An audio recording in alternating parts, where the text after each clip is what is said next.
अस्सलाम वालेकुम। Welcome to my channel. This is Safwan. Module 1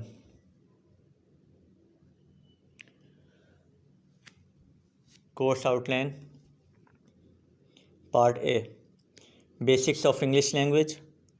part B different types of tenses. जो हमारी course outline है मॉड्यूल 1 की, जैसे कि मैंने आपको पहले लेक्चर 1 में भी डिस्कस किया था कि कोर्स आउटलाइन मॉड्यूल 1 की 2 पार्ट्स में मैंने ब्रेक की है, पार्ट ए और पार्ट बी। सो अभी मैं आपको पार्ट ए ही डिलीवर करूँगा लेक्चर। और आज जो हमारा टॉपिक होगा वो होगा पार्ट्स ऑफ स्पीच। क्या होता है parts of speech? It indicates how the word functions in meaning as well as grammatically within the sentence. ये बताता है कि लफ्ज़ जुमले में किस तरह कवायद और मायने के लिहाज से काम करते हैं। अच्छा, पार्ट्स ऑफ स्पीच में हमारी क्या क्या चीज़ें होती हैं उसको देखते हैं। Parts of speech are listed below. Number 1 noun, second pronoun, third verb, fourth objective, fifth preposition, six adverb, seventh conjunction, eight interjection. अच्छा, इनकी फ़र्दर डिटेल्स में जाने से पहले मैं आपको एक चीज़ क्लियर करता हुआ जाऊँ कि जो मैंने आपको लेक्चर 1 डिलीवर किया था उसमें मैंने आपको बताया था कि सेंटेंस के क्या बेसिक पार्ट्स होते हैं। तो जो बेसिक पार्ट्स मैंने आपको बताए थे उनमें नंबर 1 पे सब्जेक्ट था, सेकंड पे ऑब्जेक्ट था, नंबर 3 पे वर्ब था। तो जो मैंने आपको लेक्चर 1 डिलीवर किया है और उसमें मैंने आपको सेंटेंस के पार्ट्स के बारे में बताया है, वो एक बेसिक कॉन्सेप्ट था। और इसके अलावा जो अभी लेक्चर 2 में मैं जो आपको चीज़ें डिलीवर करने वाला हूँ, ये फ़र्दर उसी की डेप्थ है, यानी कि उसी को यानी कि और जो चीज़ें हैं जो सेंटेंस में या एक स्पीच में इंक्लूडेड होती है, वो फ़र्दर जो आइटम्स हैं वो यहाँ पर मेंशन कर दिए गए हैं। लेक्चर 1 में तो एक ज़्यादा ही एक बेसिक चीज़ें थी, और जो ये लेक्चर 2 है इसमें और ज़्यादा डिटेल में हम जो सेंटेंस के जो आइटम्स होते हैं उसको हम और ज़्यादा डिटेल में स्टडी करेंगे। जो आपने लेक्चर 1 अगर आपने रिव्यू किया है तो आप उसको ज़रा एक दफ़ा देखिएगा। तो उसमें जो सब्जेक्ट और जो ऑब्जेक्ट होता है उसकी एग्जाम्पल्स आप अगर रिव्यू करें तो ये बेसिकली नाउन और प्रोनाउन ही होता है, ठीक है। और जो उसका थर्ड पार्ट था वर्ब, वो यहाँ पर ऑलरेडी मेंशन्ड है, यानी कि सब्जेक्ट ऑब्जेक्ट हमारे नाउन प्रोनाउन हो गए लेक्चर 1 वाले, और जो वर्ब है वो एज इट इज़ हैं यहाँ पर मौजूद है। फ़र्दर हमारे पास फोर्थ से लेकर 8 तक आइटम्स मेंशन्ड है यहाँ पे, और इसके बारे में हम बात करते हैं। लेकिन इसके बारे में हम बात करने से पहले मैं आपको ये बताता चलूँ कि इन लेक्चर्स में, इस कोर्स में, इन स्लाइड्स में जो मैंने डेफिनेशंस या डिटेल्स या डिस्क्रिप्शन मेंशन किया है, वो व्यूअर्स जो कि स्कूल कॉलेजेस में पढ़ते हैं या फिर जिनको बोर्ड के एग्ज़ामिनेशंस देने हैं, वो ये डेफिनेशंस, ये डिस्क्रिप्शन यूज़ ना करें। वो वही डेफिनेशंस यूज़ करें जो कि आपको स्कूल कॉलेज में लिखवाई जाती है, या जो आपके जो बोर्ड के एग्ज़ाम्स में जो डेफिनेशंस पॉपुलर हैं, आप उन्हीं डेफिनेशंस को, डिस्क्रिप्शंस को मेंशन करेंगे। ये एक यहाँ पर मेरे पास एक बेसिक कॉन्सेप्चुअल डिस्क्रिप्शन, डेफिनेशंस और डिटेल्स हैं जो कि आप अगर इन केस स्कूल, कॉलेज या बोर्ड के एग्ज़ाम्स में अगर आप उसको यूज़ करेंगे तो हो सकता है कि आपकी मार्क्स डिडक्शन हो जाए, क्योंकि जिस तरीके से टीचर्स की रिक्वायरमेंट होती है वो डिफरेंट होती है। और यहाँ पर मेरे पास एक कॉन्सेप्चुअल डेफिनेशंस है। क्या फ़र्क है उसमें, मैंने किस तरीके से डिफ़ाइन किया है, ये आगे स्लाइड्स में हम देखते हैं। सो मूव करते हैं नंबर 1 आइटम की तरफ। Noun. Noun, name of anything is called noun. किसी भी चीज़ के नाम को नाउन कहते हैं। अच्छा, आपने जो स्कूल में या कॉलेज में जो डेफिनेशन आपको लिखवाई गई होगी वो इस तरीके से होगी कि a noun is a name of any person, place, animal और थिंग एक्सेट्रा करके। तो जो ये जो 4 चीज़ें जो नाउन की डेफिनेशन में स्कूल, कॉलेजेस में, इनफैक्ट स्कूल में, कॉलेज में तो खैर ये चीज़ें नहीं कराई जाती। तो जो स्कूल में जो डेफिनेशन लिखवाई जाती है कि noun is a name of any person, place, animal और थिंग, तो यहाँ मैंने अपनी डेफिनेशन में उस एनी थिंग को जो मैंने मेंशन किया है वो ये सारी चीज़ें उसने कवर अप कर ली है। एनी थिंग में ह्यूमन भी आ गया, इंसान आ गया, इसमें एनिमल भी आ गया, इसमें प्लेस भी आ गई और इसमें कोई चीज़ या शय भी इंक्लूड हो गई। तो मुझे ज़रूरत नहीं है कि मैं कुछ ज़्यादा ही डिटेल फॉर्म में इसको मेंशन करूं। नेम ऑफ़ एनीथिंग, किसी भी चीज़ के नाम को नाउन कहते हैं। अब इसकी एग्जांपल्स देख लेते हैं। Example number 1, name of person, क्या क्या नाम होते हैं, like Safwan, Ali, Ayesha etcetera. Name of place को देखते हैं, जिसमें कराची आ गया, सिंध आ गया, पाकिस्तान आ गया, या आप अपने किसी भी एरिया के नाम को लिख सकते हैं, लाइक डिफेंस हो गया, गुलबर्ग हो गया, गुलशन इकबाल हो गया एक्सेट्रा। नंबर 3 पे है नेम ऑफ़ एनिमल। अब एनिमल में मैंने इसमें एक एनिमल को भी मेंशन किया है, बर्ड को भी किया है, इंसेक्ट को भी किया है, बैक्टीरिया को भी किया है। हॉर्स एनिमल हो गया, ईगल बर्ड हो गई, एंड यानी कि चींटी एक इंसेक्ट हो गया, कीड़ा हो गया, और अमीबा एक जरासीम का नाम है, बैक्टीरिया का नाम है। तो एनिमल में ये सारी चीज़ें इंक्लूड हो जाती हैं, कीड़े मकोड़े, चरिंद परिंद, ठीक है। और नंबर 4 पे है नेम ऑफ़ थिंग, लाइक कोई भी चीज़, एसी हो गया, टेबल हो गया, ब्रश हो गया, नाइफ़ हो गया एक्सेट्रा।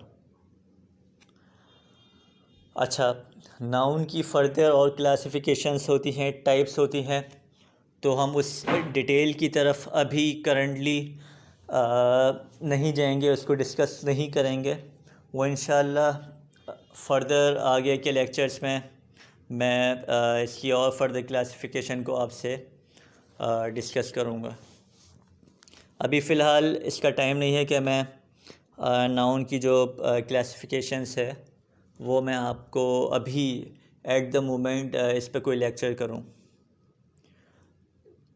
पहले हम लोग पार्ट्स ऑफ स्पीच से रिलेटेड जो भी आइटम्स हैं हम इसको डिस्कस कर लेंगे, और इसके बाद ज़रूरत पड़ी तो जो भी डिटेल्स हैं इनकी फ़र्दर क्लासिफिकेशन इसको हम इंशाल्लाह कवर अप करेंगे। सो सेकंड पार्ट की तरफ आते हैं, pronoun. Any word which is used in place of noun is called pronoun.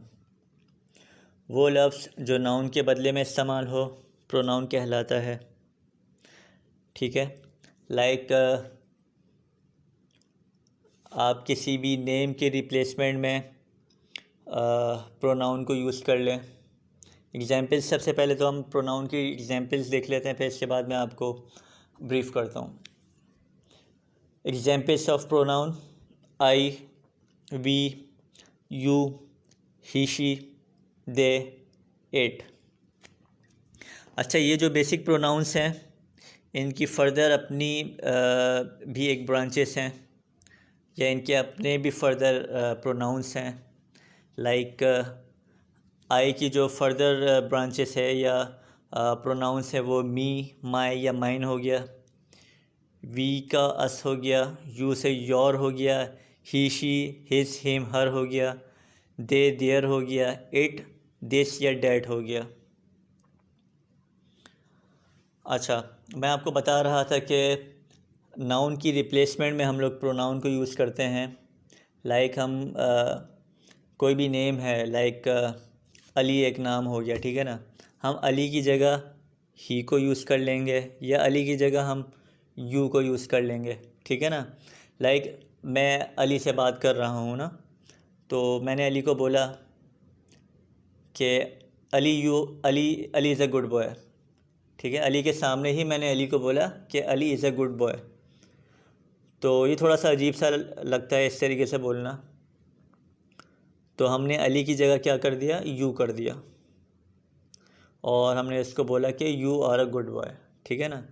तो अली की रिप्लेसमेंट में हमने यू को यूज़ कर लिया। या अगर हम किसी और शख्स से बात कर रहे हैं तो हमें अगर बोल रहे हैं कि Ali is a good boy, यानी कि हम एक मैं एक बंदा है जिसका नाम आतिफ़ है। अब मैं आतिफ़ को अली के बारे में बता रहा हूँ कि Ali is a good boy, तो मैं क्या बोलूँगा, he is a good boy. Ali की जगह मैं ही को रिप्लेस कर दूँगा, ठीक है ना। अगर मैं अली से ही बात कर रहा हूँ, अली की ही तारीफ़ कर रहा हूँ, तो अली की जगह यू आ जाएगा, ठीक है। लेकिन अगर मैं किसी और बंदे से अली की तारीफ़ कर रहा हूँ तो अली की जगह ही को मैं यूज़ कर लूँगा। So in short, pronoun is a word which is used in place of noun या in the replacement of noun, यानी कि जो नाउन की जगह पर या इसकी रिप्लेसमेंट में या उसके ऑल्टरनेट पर यूज़ हो, उसको प्रोनाउन कहेंगे, ठीक है। थर्ड पार्ट की तरफ जाते हैं, वर्ब। एनी एक्ट और एक्शन इज़ कॉल्ड वर्ब। किसी भी अमल, फेल या काम को वर्ब कहते हैं। अब हम लोग अगर स्कूल वाली अगर डेफिनेशन अगर मैं आपको बताऊं जो मैंने पढ़ी है, वो इस तरीके से होती है कि a verb is a word which shows an action. या अगर उर्दू में जो हमने डेफिनेशन पढ़ी है कि फेल वो लफ्ज़ है जिसमें किसी काम या फ़ेल या अमल का होना, करना या सहना पाया जाए। इस तरह की डेफिनेशन हमने उर्दू में स्कूल लाइफ में पढ़ी है, ठीक है। लेकिन मेरे पास बड़ी टू द पॉइंट एक डेफिनेशन है, एनी एक्ट और एक्शन इज़ कॉल्ड वर्ब। कोई भी अमल, एक्ट और या कोई भी एक्शन, इसको हम वर्ब बोलते हैं। किसी अमल, फ़ेल या काम को वर्ब कहते हैं, ठीक है। एग्जाम्पल्स देख लेते हैं वर्ब की। अच्छा, अब ये मैंने कुछ एग्जांपल्स दी है, और साथ ही मैंने इसमें जो वर्ब की फ़र्स्ट फॉर्म है, सेकंड फॉर्म है, थर्ड फॉर्म है और जो आईएनजी फॉर्म है वो मैंने मेंशन कर दी है। सो नंबर 1 एग्जांपल को देखते हैं, ईट। ईट यानी कि खाना, ये एक एक्शन है, ये एक अमल है, ठीक है। ईट हो गया फर्स्ट फॉर्म, एट हो गया सेकंड फॉर्म, ईटिन हो गया थर्ड फॉर्म, और ईटिंग हो गया आईएनजी फॉर्म, जिसे कि नॉर्मली लोग फोर्थ फॉर्म भी कह देते हैं।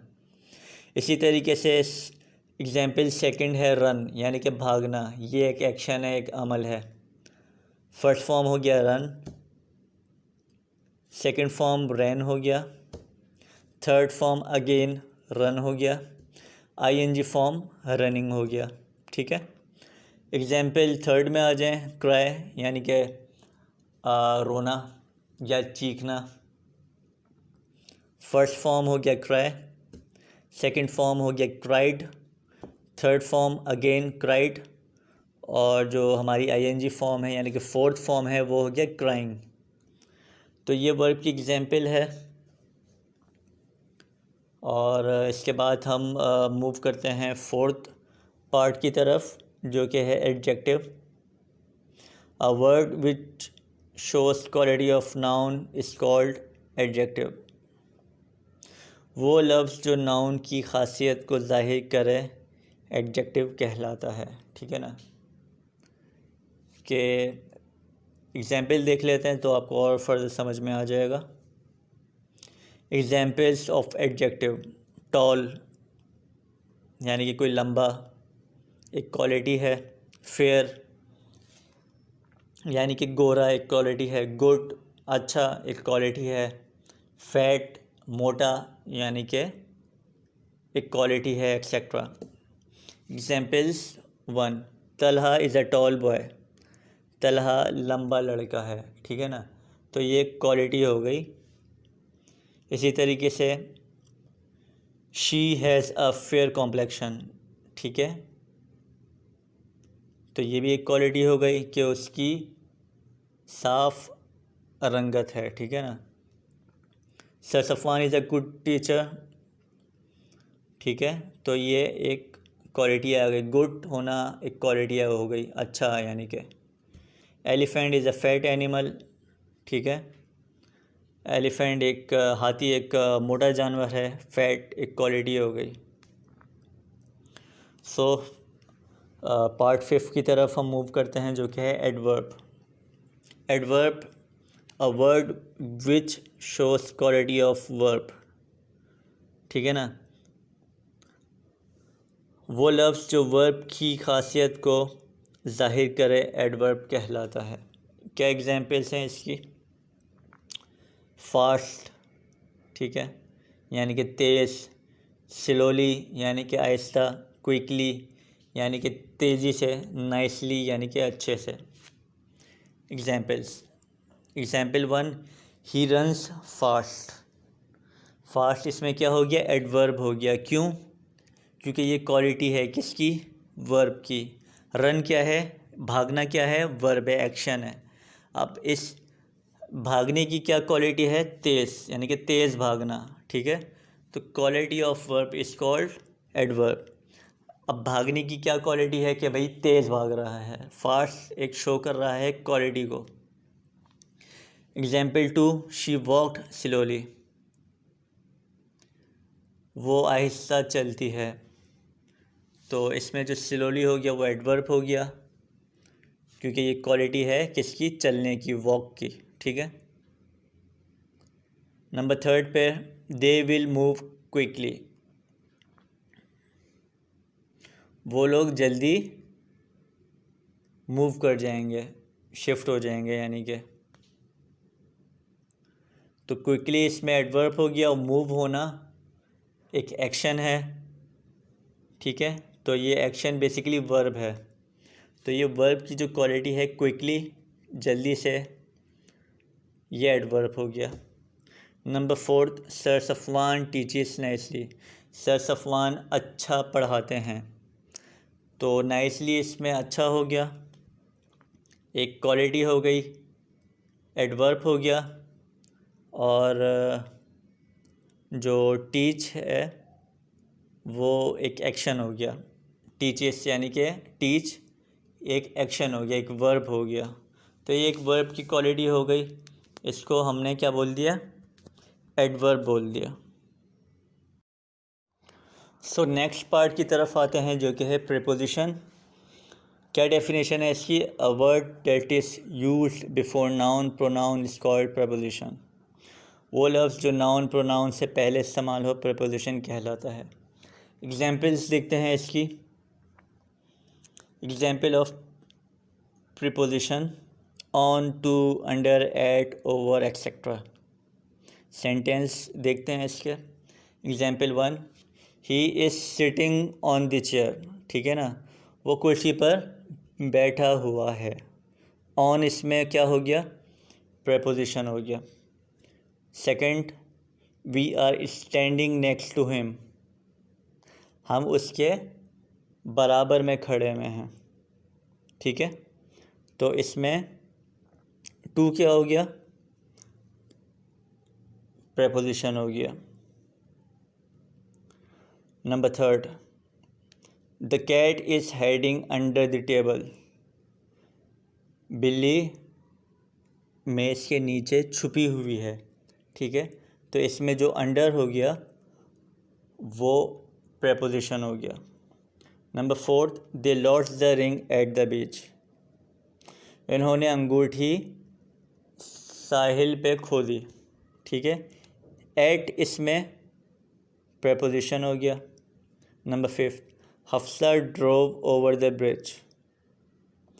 हफ्सा ने गाड़ी, इसमें गाड़ी तो खैर मेंशन नहीं किया हुआ, लेकिन ये ऑब्वियस सी बात है कि कोई गाड़ी ही चलाई होगी। ड्रोव ये एक पास्ट सिंपल का मैंने इसमें टेंस यूज़ किया हुआ है कि हफ्सा ने ब्रिज के ऊपर से गाड़ी चलाई, ठीक है। Hafsa drove over the bridge, over ये आपका प्रपोजिशन हो गया। अब इसमें आप अगर जो एग्जांपल्स देखें, इसमें जैसे कि चेयर है, ये क्या है, नेम ऑफ थिंग, नाउन हो गया, ठीक है। तो ये नाउन से पहले ऑन आ गया।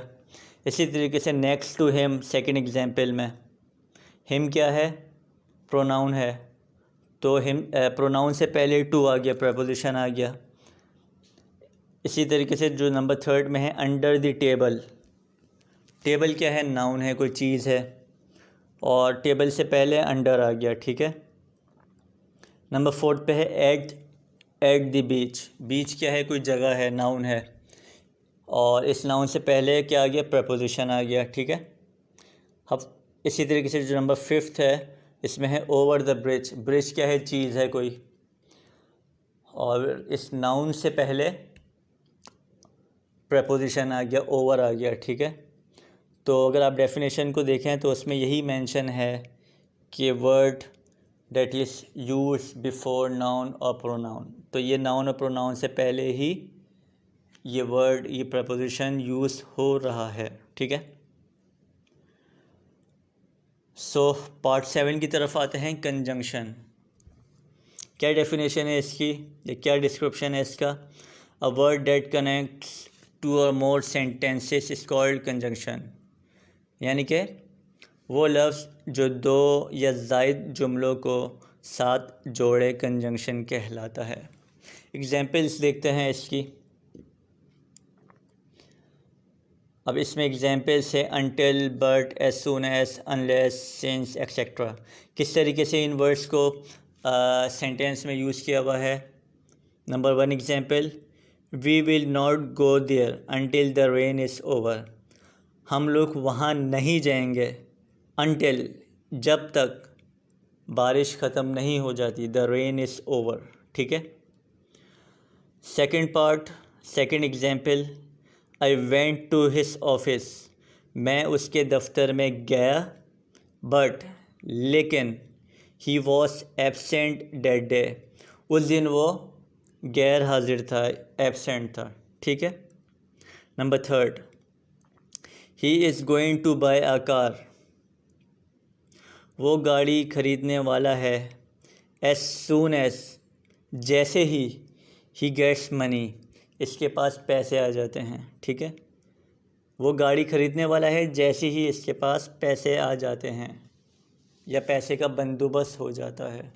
तो इन एग्जाम्पल्स में आपने देखा होगा कि दो सेंटेंसेस को ये वर्ड, ये कंजंक्शन लिंक कर रहा है या कनेक्ट कर रहा है, ठीक है ना। सो लास्ट पार्ट जो कि हमारा 8 पार्ट है, उसकी तरफ मूव करते हैं, जो कि है इंटरजेक्शन। इंटरजेक्शन क्या चीज़ होती है, देखते हैं। A word that shows feeling और emotion is called interjection.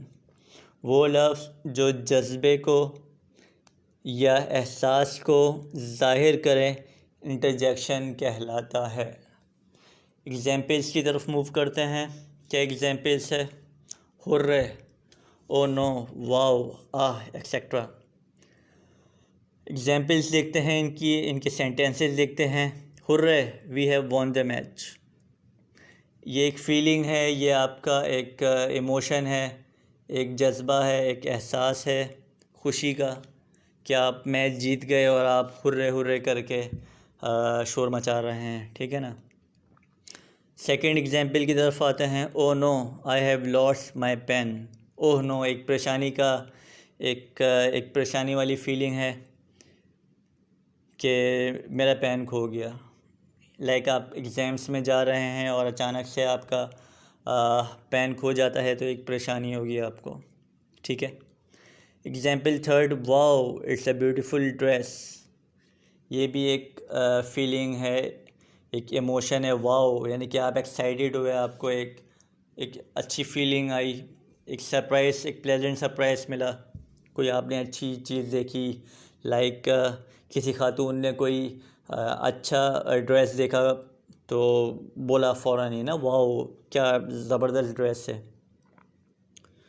Number fourth, it's too painful, यानी कि किसी को बहुत ज़्यादा दर्द हो रहा है। लाइक वैक्सीनेशन के लिए आप गए, कोविड-19 की वैक्सीनेशन चल रही है, ठीक है ना। तो कुछ लोगों के बड़े नखरे होते हैं, हल्की सी सिरिंज या कोई सुई लगती है तो उनको बड़ा दर्द फील होता है। तो आप वैक्सीनेशन के लिए, या कोई भी बंदा वैक्सीनेशन के लिए गया और जैसे ही इसको सिरिंज लगी तो इसको एक दर्द सा फील हुआ, एक दर्द महसूस हुआ, इसको पेन फील हुआ, तो इसने एक आवाज़ निकाली आह करके ना। तो ये 4 एग्जाम्पल्स है जो कि मैंने आपको एक्सप्लेन की, और आई होप कि आपको जो भी मेरी डिस्क्रिप्शन है, जो भी मैंने आपको चीज़ें एक्सप्लेन की है एग्जाम्पल्स के साथ, आई होप कि आपको इसमें अंडरस्टैंडिंग में काफ़ी आसानी हुई होगी, और किसी भी किस्म की कोई भी डिफ़िकल्टी है, आई होप कि वो आपको फेस नहीं हो रही होगी। लेकिन इन केस अगर आपको किसी भी किस्म की डिफ़िकल्टी फ़ील हो, या कोई भी मेरी चीज़ आपको समझ में ना आए, तो कमेंट सेक्शन में आप जाकर अपना जो भी क्वेश्चन है, आपकी जो भी क्यूरी है, वो टाइप कर दें, और इंशाल्लाह मैं आपको एज़ सून एज़ पॉसिबल उस पर रिस्पॉन्स करूँगा मैं।